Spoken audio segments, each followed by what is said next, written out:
Cześć, tu Bartek czeka ze strony universalmemory.pl i .com.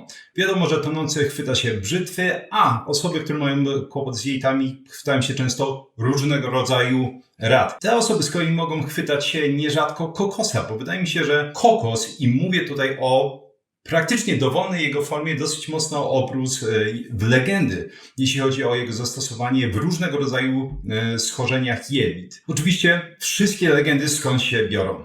I dlatego chciałbym w tym odcinku omówić wszystkie badania, absolutnie wszystkie badania interwencyjne, które udało mi się znaleźć, w których używano kokosa do łagodzenia stanów zapalnych jelit. I przede wszystkim dotyczyło to tak zwanych nieswoistych chorób zapalnych jelit, czyli choroba leśniewskiego krona i wrzodziejące zapalenie jelita grubego. Chociaż muszę zaznaczyć, że nie jest tak, że ten temat, ten filmik jest ograniczony tylko i wyłącznie do tych dwóch chorób. Mnóstwo osób odczuło ulgę, która ogólnie cierpi właśnie na stany zapalne jelit, nie tylko te najpoważniejsze, które wymieniłem, i pozostałe zastosowania różnego rodzaju form kokosa udało im się ulżyć po prostu temu swojemu cierpieniu. Jest to szczególnie ważne, ponieważ w przypadku choroby leśniewskiego krona i wrzodziejącego zapalenia jelita grubego jest naprawdę ciężko o skuteczne leczenie i przebieg tych chorób jest naprawdę paskudny i potrafi absolutnie zniszczyć życie całego mnóstwa osób. Oczywiście zanim wskoczę w ten temat i będę omawiać również anegdotki, tak, nie będę skupiać się tylko wyłącznie na badaniach naukowych, będę omawiać anegdotki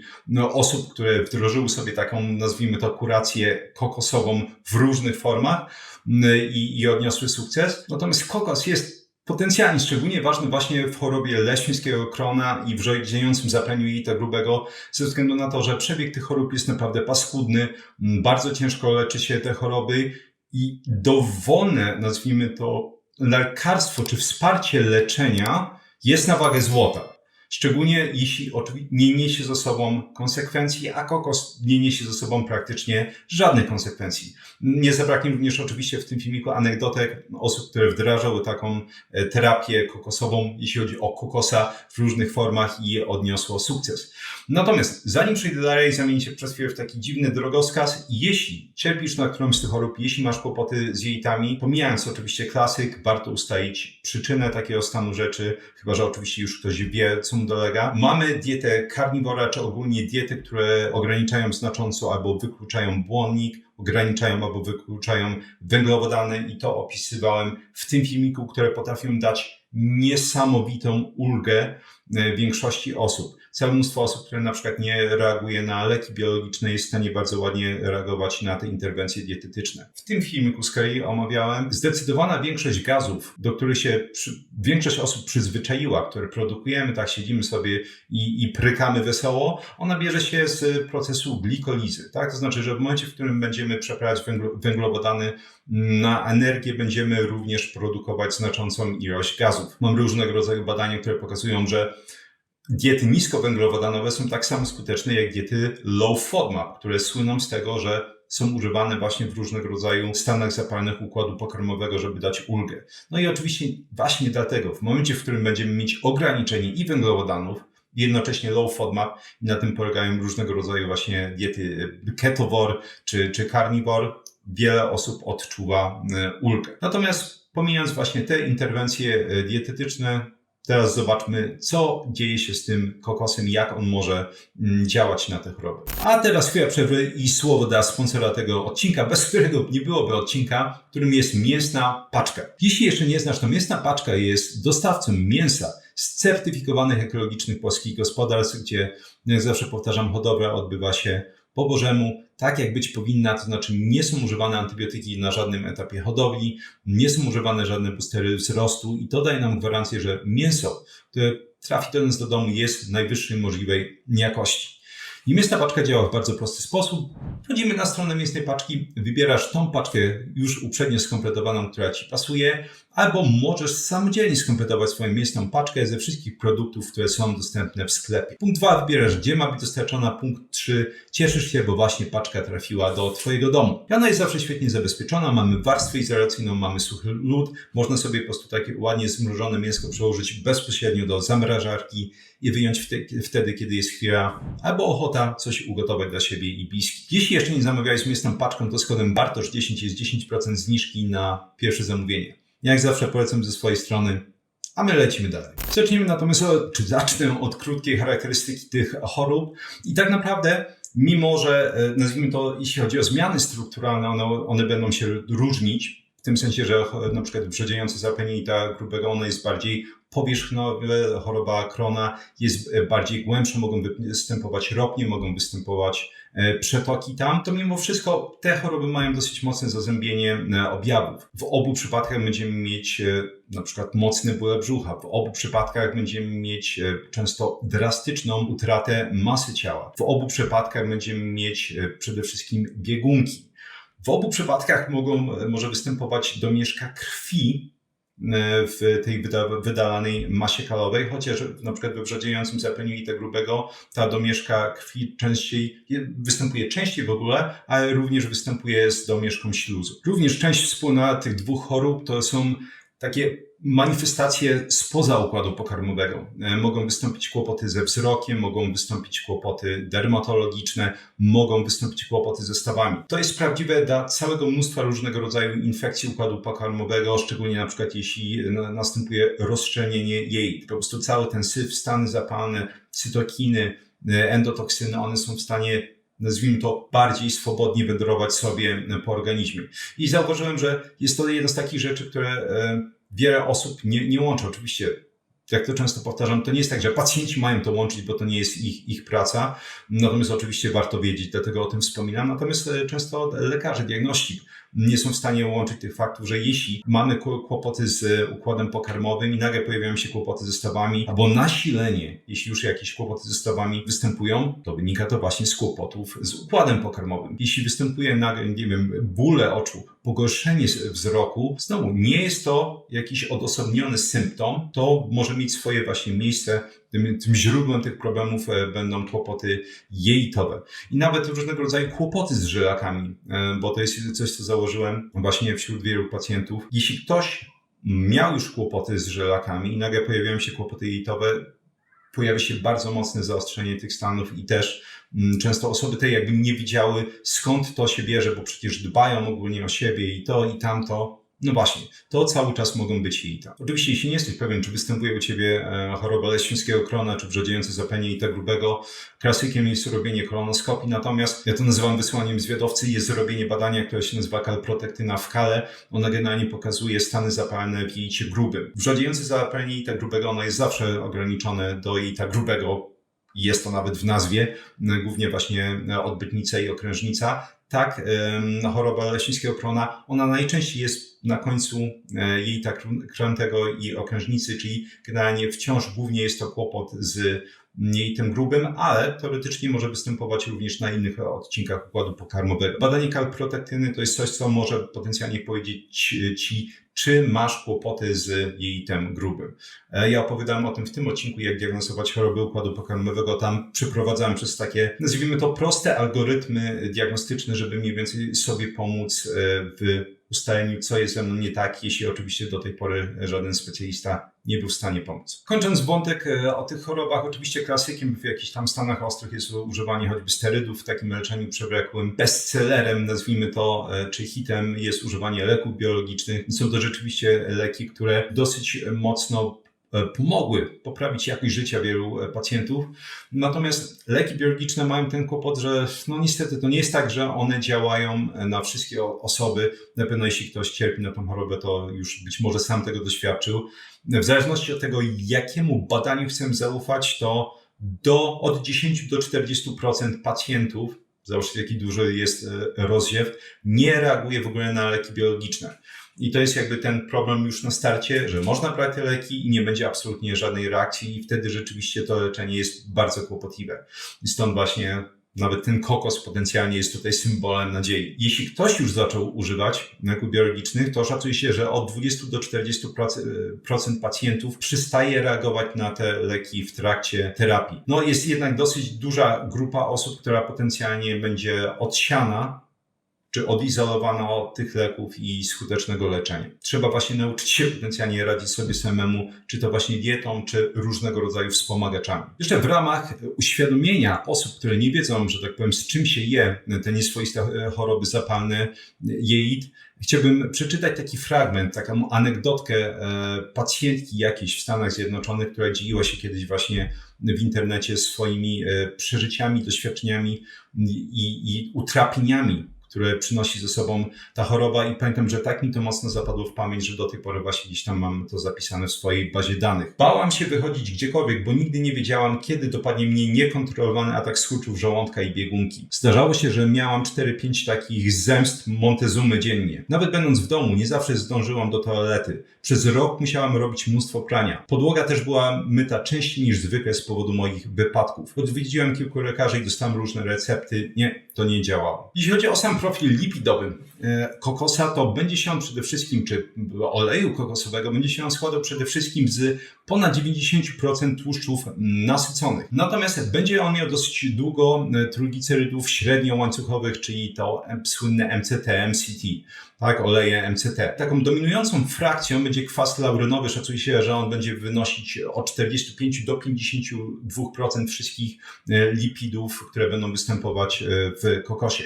Warto tutaj podkreślić, że to jest właśnie kwas tłuszczowy, który składa się z 12 cząsteczek węgla i generalnie jest taka wojenka, że niektórzy uważają, że kwasy tłuszczowe, które mają 12 atomów węgla, one nie zaliczają się już do średniołańcuchowych, tak, tylko długołańcuchowych kwasów tłuszczowych, że głównie właśnie C6, C8, C10, te kwasy tłuszczowe, które mają odpowiednią ilość właśnie 6, 8 i 10 cząsteczek węgla, to są te prawdziwe średniołańcuchowe kwasy tłuszczowe.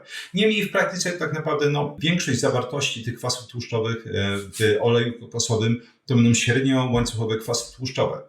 I jaki jest ich plus? One są przede wszystkim w większości, absolutnej większości wchłaniane w żyle wrotnej wątroby, to znaczy, że nie trzeba ich jakoś specjalnie trawić, one są w stanie dosyć szybko być przerabiane między innymi na ciała ketonowe, na energię i tym samym ten układ pokarmowy jest oszczędzany, chociaż jak zobaczycie zaraz, nie jest tak, że absolutnie każda osoba bezkrytycznie będzie w stanie ją tolerować. Jest to coś, z czym trzeba poeksperymentować. Jeśli chodzi o olej kokosowy i modele zwierzęce, mamy jakieś badania, które pokazują, że na przykład w takich stanach zapalnych jelit, które są indukowane dekstranem siarczanowym, absolutny klasyk, jeśli chodzi o indukowanie różnego rodzaju kłopotów, łącznie z nowotworami w modelach gryzoni, olej kokosowy jest w stanie jak najbardziej łagodzić między innymi i przebieg choroby, i czas jej trwania, i intensywność, itd. itp. Nie będziemy się oczywiście w to wdawać, ja zawsze powtarzam, te modele zwierzęce ewentualnie mogą być podpórką, jeśli widzimy jakieś efekty u ludzi. Niemniej warto wspomnieć, że są te dane z badań nad zwierzętami, które pokazują, że jak najbardziej ten olej kokosowy może działać. Zanim wskoczymy w same badania, to warto podkreślić, że większościowo odbywały się one naprawdę na małych grupkach ludzi. Do tej pory nie ma absolutnie żadnego szeroko zakrojonego badania dotyczącego wpływu czy to oleju kokosowego, czy jakiejkolwiek innej formy kokosa na stany zapalne i praktycznie dowolne. Będziemy bazować na tych danych, które mamy dostępne, natomiast też warto już wspomnieć, że większość organizacji gastroenterologicznych albo zniechęca do używania różnego rodzaju form kokosu, przede wszystkim oleju kokosowego, albo przynajmniej zastrzega ostrożność. Częściej jest to uzasadnione, bo nigdy nie wiadomo tak naprawdę, z czym potencjalnie ten olej kokosowy czy cokolwiek innego będzie reagować. Bardzo często, nawet jeśli mamy jeden, nazwijmy to, korzystny czynnik dietetyczny czy suplementacyjny i tak dalej, oczywiście on może wchodzić w całe mnóstwo interakcji z innymi składnikami aktywnymi i efekty mogą być jeszcze lepsze albo jeszcze gorsze. Nawet w jednym z badań, które czytałem, przygotowując się do tego filmiku, fajnie podkreślono i rzeczywiście jest to prawda, że tyczy się to nawet omega-3, tak? Omega-3 bardzo często są zalecane przy różnego rodzaju stanach zapalnych, natomiast nawet podkreślono, że nawet tam w przypadku stosowania omega-3 skuteczność będzie podlegała jakby interakcjom, czy będzie zależała od interakcji z innymi składnikami, w tym tłuszczami nasyconymi. W momencie, w którym są obecne tłuszcze nasycone, oleje omega-3 będą działać lepiej. Zacznijmy od badań obserwacyjnych, epidemiologicznych, które pokazują potencjalne korelacje między różnymi czynnikami i efektami, które nas interesują. W badaniu tym z roku 2017 wzięło udział 412 uczestników, którzy cierpieli na wrzodziejące zapalenie jelita grubego i byli w remisji od roku. Co wyszło? Wysokie spożycie kwasu nierystynowego, czyli to jest nasycony kwas tłuszczowy obficie występujący w oleju kokosowym i tłuszczach mlecznych, było silnie powiązane z ryzykiem nawrotu wrzodziejącego zapalenia jelita grubego. W analizie wieloczynnikowej pacjenci w najwyższym tercylu spożycia kwasu nierystynowego mieli prawie 4-krotne wyższe ryzyko nawrotu w porównaniu z tymi o niskim spożyciu. Dieta bogata w olej kokosowy, tłuszcze mleczne została wskazana jako nowy potencjalny czynnik nawrotu wrzodziejącego zapalenia jelita grubego. Co oczywiście jest o tyle ciekawe, że tutaj skupiono się na specyficznym kwasie tłuszczowym. Jeśli kogoś to badanie już na początku zniechęca, co oczywiście trzeba podkreślić, nie jest tak, że ma przełożenie na cały olej kokosowy, który jest mieszanką całego mnóstwa różnego rodzaju kwasów tłuszczowych. Natomiast warto uczciwie zacząć po prostu, żeby pokazać, że jeśli zaczniemy na przykład od badań epidemiologicznych, oni mówią, że olej kokosowy potencjalnie nie, to się nie sprawdzi. Natomiast większość osób wie, jakie mam podejście do epidemiologii w izolacji, to znaczy bez spojrzenia na badania interwencyjne. I właśnie od takiego zaczniemy i zaczniemy również z grubej rury, bo będzie to mowa o badaniu, które pokazało, że uwaga, woda z kokosa jest w stanie wprowadzić w remisję wrzodziejące zapalenie jelita grubego w stopniu słabego i średniego stopnia nasilenia. Jest to badanie chyba najciekawsze z tych wszystkich, które będą omawiać, w tym sensie, że jest najlepiej kontrolowane. Bo było to badanie z placebo, podwójnie zasiępione i z grupą kontrolną. Sama interwencja była szalenie prosta. Pomijam oczywiście opisy zacierpienia i tak dalej. Mieliśmy 95 pacjentów, którzy dostawali, 400 ml wody kokosowej przez 8 tygodni i to był dodatek do ich terapii. Także ich linia bazowa była właściwie oczywiście pi razy drzwi taka sama, jedyne co ich różniło to jest spożywanie tych 400 ml wody kokosowej. Wyniki kliniczne były następujące. Remisja kliniczna 53,1% w grupie wody kokosowej versus 28,3% w grupie placebo. Odpowiedź kliniczna 57,1% w grupie wody kokosowej w porównaniu do 28,3% w grupie placebo. Wyniki biochemiczne, remisja biochemiczna, czyli spadek kalprotektyny, o której mówiłem, do poziomu poniżej 150 mikrogramów na gram, 30,6%, czyli praktycznie 1/3 wszystkich osób, które spożywały wodę kokosową miały spadek znaczący kalprotektyny versus tylko 6,5% w grupie placebo. Jeśli chodzi o wyniki endoskopowe, brak istotnej różnicy w gojeniu endoskopowym. Bezpieczeństwo, nie odnotowano żadnych efektów ubocznych. I wnioski oczywiście woda kokosowa, nawet nie olej, sama woda kokosowa jest w stanie wprowadzić wrzodziejące zapalenie jelita grubego w remisję. I to już mam nadzieję, że jest pierwsza taka, nie wiem jak to nazwać, to światełko w tunelu, jeśli chodzi o was, o osoby, które cierpią na takie stany zapalne jelit. Nie trzeba z miejsca walić oleju kokosowego, bo zauważyłem, że chyba zbyt dużo nawet osób potencjalnie to sugeruje na pierwszy ogień. Można zacząć dużo łagodniej, tak? Spróbować i zobaczyć, jak reagujemy na samą wodę kokosową, bo nawet ona, jak widzicie, może mieć takie fajne działanie. Kolejny przypadek to, studium przypadku i był to przypadek pani, która cierpiała na zapalenie odcinka jelita grubego, które było odłączone od pasażu. To może się zdarzyć zarówno w przypadku Crohna i wrzodziejącego zapalenia jelita grubego. W jej przypadku to był bodajże Crohn. Bardzo mocno cierpiała i wydaje mi się, że w przypływie desperacji na zasadzie trzeba czegoś spróbować, jakoś muszę sobie pomóc, stwierdziła, wiem co zrobię. Będę podgrzewać 100 ml oleju kokosowego i będę robić z tego ciepłego oleju wlewy doodbytnicze. I to jest zgodnie z tym powiedzeniem, jeśli coś brzmi głupio i działa, to znaczy, że nie jest głupie. Efekty kliniczne były następujące.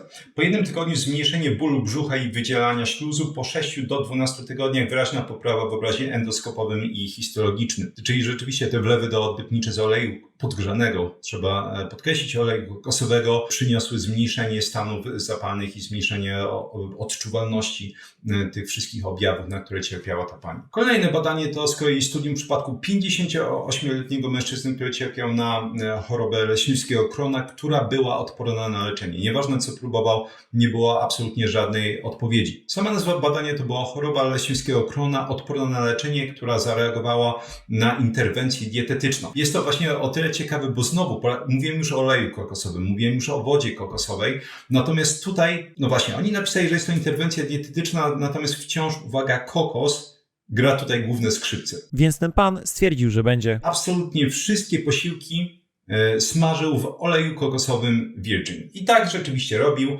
Doszło do tego oczywiście eliminacja cukrów rafinowanych, żywności wysoko przetworzonej. Dieta oparta była na ekologicznych warzywach, chudym mięsie i produktach probiotycznych. I po 2 latach efekt był taki, że ustąpiły objawy do tego stopnia, że pacjent mógł odstawić sterydy i biologiczne leki immunosupresyjne. Przyrost masy ciała nastąpił i poprawa ogólnego samopoczucia. I oczywiście można by pomyśleć, że hej, przecież właśnie w oleju kokosowym jest tyle składników aktywnych, które działają przeciwgrzybiczo, które działają przeciwbakteryjnie, więc można by się spodziewać takiej reakcji u tych osób. Natomiast nie bez powodu mówiłem na początku, że nie możemy do tego podchodzić tak, że to absolutnie zawsze będzie działać i świetnym przykładem jest kolejne studium przypadku 14-letniego chłopca. Chłopiec ten cierpiał na ciężką formę choroby Crona, był leczony swoją drogą w takiej placówce Instytucie Paleomedicina na Węgrzech. Dla mnie to jest przynajmniej bardzo słynny, sławny instytut. Oni leczą całe mnóstwo bardzo, bardzo ciężkich przypadków dietą. Praktycznie zawsze jest to tylko i wyłącznie dieta. Oczywiście są różnego rodzaju zmienne, natomiast jest to dieta, którą nazywają paleolityczno-ketogeniczną. I mimo, że brzmi to skomplikowanie, w praktyce jest to praktycznie dieta karniwora. Może kiedyś będę to omawiał. Mają fantastyczne serie studiów przypadków leczenia nowotworów samą dietą. Jest to o tyle ciekawe, że generalnie bardzo rzadko w literaturze występują jakiekolwiek nawet opisy przypadków, gdzie interwencją jest tylko i wyłącznie dieta. Najczęściej dieta jest jakimś dodatkiem, więc oni właśnie publikowali całą serię studiów w przypadku, gdzie właściwie główną terapią, tak jak mówiłem, była ta dieta, która przypomina praktycznie w 99% dietę karniwora. Natomiast wracając do tego chłopca, generalnie chorobę Crona wprowadzono w remisję tą dietą, to jest to, co mówiłem na początku, wyeliminujemy węglowodany, wyeliminujemy warzywa, w większości błonnik i tak dalej, można się spodziewać albo remisji, albo drastycznej poprawy. U tego chłopca próbowano właśnie w ramach takiego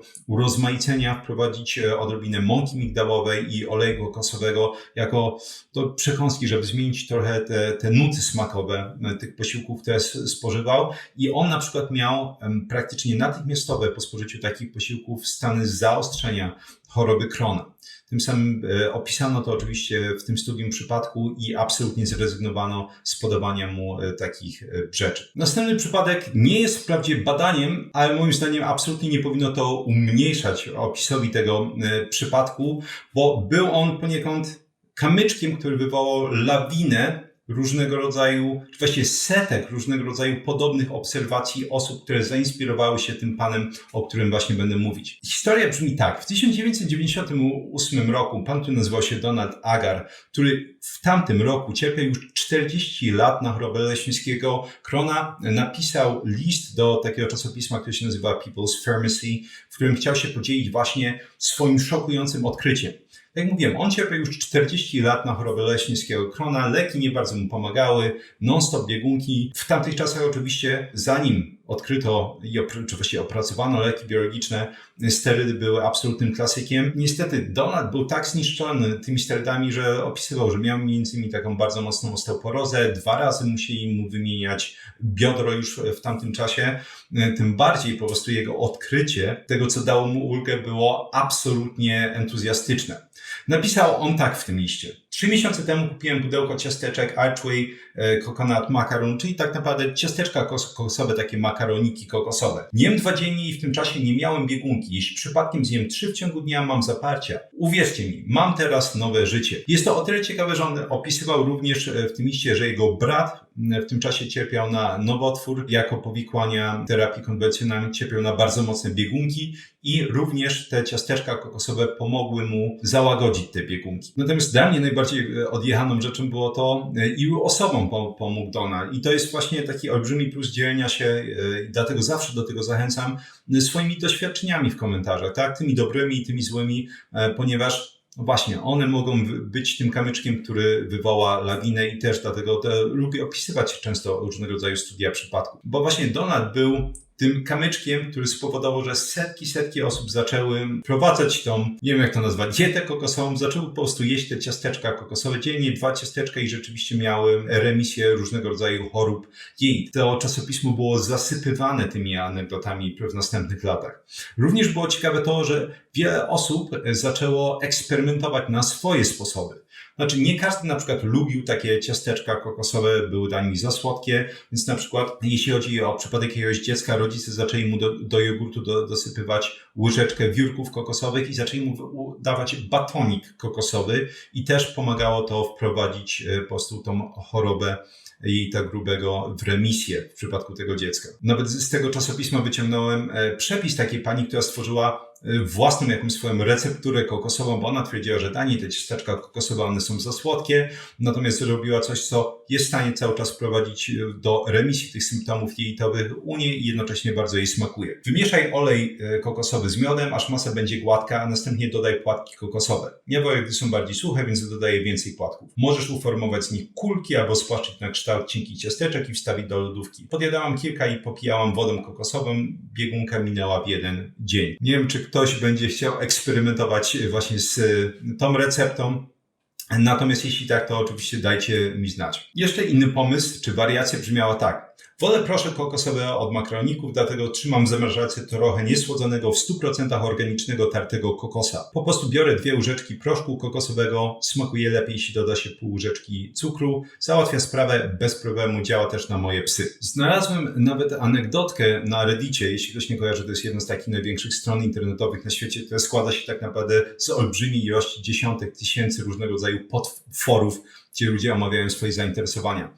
Jedna osoba, która cierpiała na Crohna, opisała tak swoje doświadczenie. Jest to jeszcze inna odmiana umieszczania kokosa w diecie. Mam zbyt mało danych wyjściowych, żeby faktycznie twierdzić o jednoznacznej korelacji. W głębi serca jestem naukowcem i rozumiem, czym jest bias, ale kurczę, dla mnie osobiście wygląda to obiecująco. Nawet nie sądziłem, że to pomoże, kiedy to jadłem. Po prostu miałem ogromną ochotę na chipsy ziemniaczane i chciałem uniknąć olejów z nasion. Więc przypadkiem wziąłem w sklepie paczkę smażonych na oleju kokosowym chipsów. Tylko ziemniaki, olej kokosowy i sól morska. Akcie kompletnej nieodpowiedzialności zjadłem całą paczkę po tygodniu wyjątkowo złych objawów. Następnego dnia po raz pierwszy od 5 miesięcy nie miałem żadnej biegunki. To nie utrzymało się długo, 2-3 dni, ale od tamtej pory starałem się włączać więcej kokosa do diety. Za każdym razem, gdy go jem, moje jita natychmiast stają się niesamowicie ciche, a ja wydaje się być blisko remisji. Cokolwiek on robi, nie wygląda na to, żeby szkodził. Natomiast w ramach huśtawki emocjonalnej w tym samym wątku ktoś mu odpowiedział, że on z kolei na dowolną ilość oleju kokosowego właśnie reaguje zaostrzenie. Na pewno wynika to z tego, że jeśli chodzi o jakieś badania, bo tak jak mówię, one nie są niesamowite, tak, niesamowicie dobrze kontrolowane, większość to są studia przypadków, nie licząc tego badania oczywiście z wodą kokosową, ale ewidentnie coś jest na rzeczy. Tak, jeśli ten kokos by nie działał, i to zauważcie, w różnego rodzaju formach, od wiórków kokosowych, woda, olej, to, tamto, smażenie na tym, ewidentnie coś jest na rzeczy i warto moim zdaniem przetestować. Jestem po prostu cały za różnego rodzaju naturalnymi terapiami, które nie będą dawać efektów ubocznych. I tutaj oczywiście wydaje mi się, że można to przetestować w bardzo prosty sposób. Tak, można sobie zrobić listę tych wszystkich interwencji, które wypisałem, tak? Czyli mamy olej kokosowy, mamy wodę kokosową, mamy wiórki kokosowe, mamy ciasteczka nawet kokosowe, jakiś proszek kokosowy, płatki kokosowe. Można, jeśli cierpisz szczególnie właśnie ponownie na te nieswoiste choroby zapalnej jelit, zobaczyć, czy jest jakaś forma, na którą dobrze reagujesz. Jeśli tak, super, właśnie rozszerzyłeś ten swój, ja to nazywam arsenał terapeutyczny, o kolejną rzecz, która, no cóż, jest praktycznie bez zarzutu, bo nie będzie dawać efektów ubocznych. Nie bez powodu pojawiały się też jakieś wspominane przeze mnie przypadki osób, które reagowały bardzo źle. Natomiast cóż, sposób, żeby zobaczyć, czy reagujesz dobrze, czy źle, jest bardzo, bardzo prosty, wystarczy spróbować.